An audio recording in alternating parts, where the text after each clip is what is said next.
Here we are outside the Chicago field house, on the Garfield Park field house. There's a lot of, every news station is here, and there's a lot of police officers. Chicago just announced a brand new superintendent of police.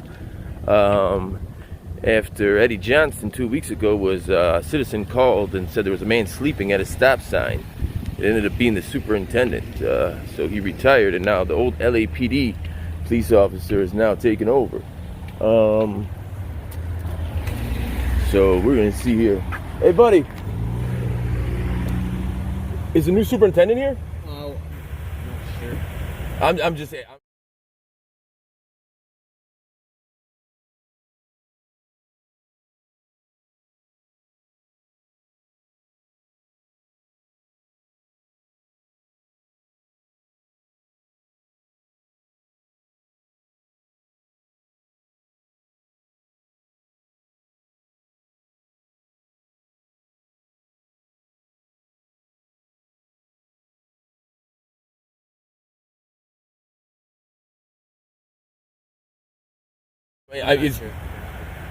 I'm not stealing a story or anything. I just want. I don't know if you checked. I think we went back.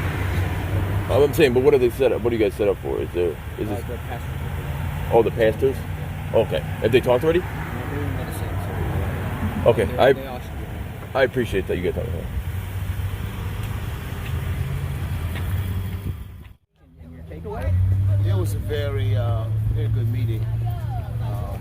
Let me just say this morning, or rather yesterday morning, before Superintendent Johnson announced his retirement, word got to me through one of your colleagues that he was going to retire. And so I called him and told him I'm praying for him and his family and I wish them well.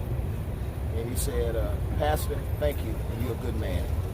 And it made me feel pretty good because I've been one of his main critics. When we look at his overall collective body of work, he's done a good job. Then, in addition to that, he said, no matter who's the superintendent, keep holding us accountable.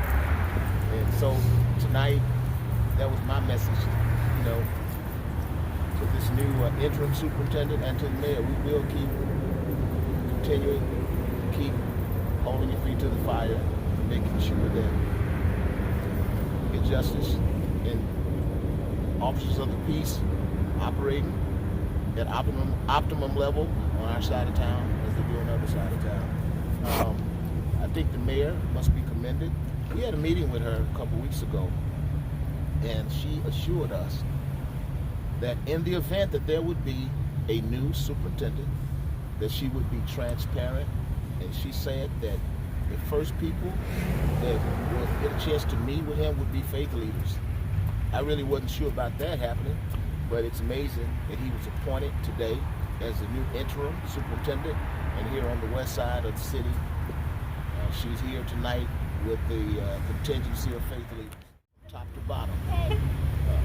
When you look at the police department, we need someone to come in to say, no corruption on my watch. Get rid of all of the toxicity of the blue code of silence and police abuse on brown and black residents. Talked about his background as chief of detectives. That means a lot because it's asinine for a city like Chicago, a world-class city, to have a clearance rate less than 20%. That means that 80% of the murders will never get solved. So that meant a lot to me.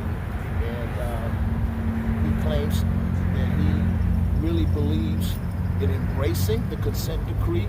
That makes me feel pretty good because we've heard so many other police officers and representatives from the Fraternal Order of Police pushing back against the consent decree. But we have a person in leadership position that sees the importance of implementing this decree.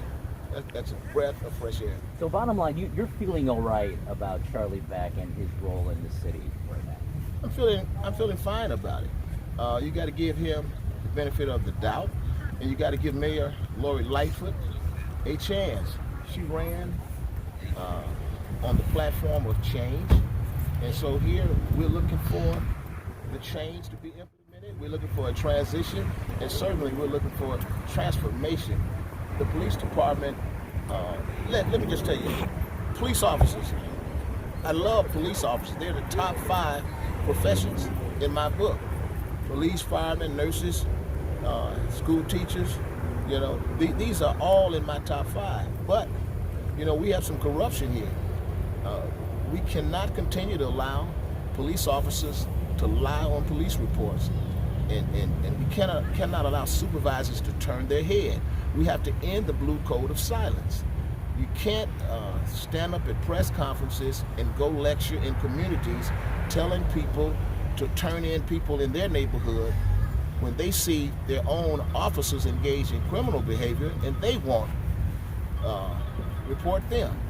So I'm very excited about a person who is committed to reform.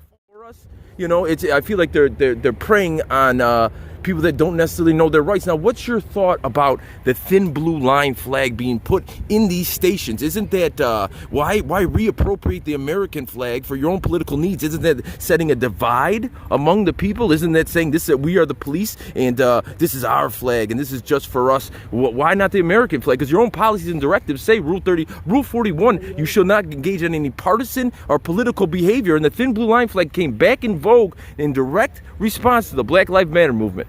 Let me do a little bit more research on that, but I appreciate you bringing that to my attention. I do want to give respect to the police, that they have every organization, every institution has a right to have a level of solidarity within each other, yeah, as long as it doesn't violate the justice for anyone else, or violate anyone else's rights.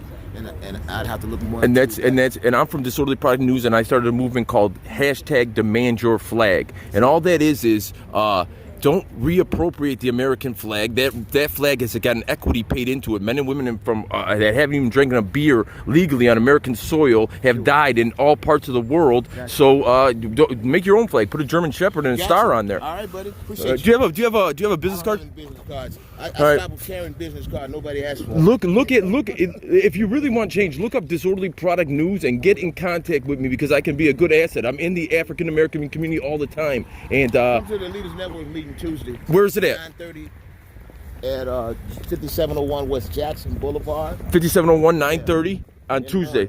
In the morning. In the morning? It's every second Tuesday morning. Every second Tuesday morning. Are you going to be there? Yeah. I'll be there. All right. Look up Disorderly Product News. I was just driving by. I'm not dressed. I had no idea this was going on. I got to run. But look up Disorderly Product News and see what happened yesterday in the Inglewood district. Hey guys, was the new superintendent in there? You a newscaster? Yeah, I have a news channel on. I'm not gonna put you on there if you don't want to be in there. What channel you work for? DP News. It's Disorderly Product News on the biggest Chicago YouTube news station. I don't give a channel 7. What? My son is a Michael Jackson impersonator, and that's the best one you ever seen. Do you want me to put my camera on him? Yeah, go ahead. Everybody in Chicago will see this. So you want to do a little something for the camera?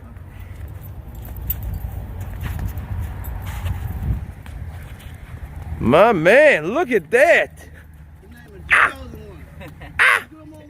Hit me with the moon. Can you do the moonwalk on the pavement? If he can do the moonwalk on the pavement, he's the real deal. Oh my God, look at that. That is talent. Right here outside the Garfield Park Field House, we have the chosen one. Calls for booking. If you want to book him, that's 708-329-9552. Block parties, anniversaries, Global City Unity. You saw that young man? Here, congrats. Keep it up, buddy. Keep it up. You're the man. You're doing right.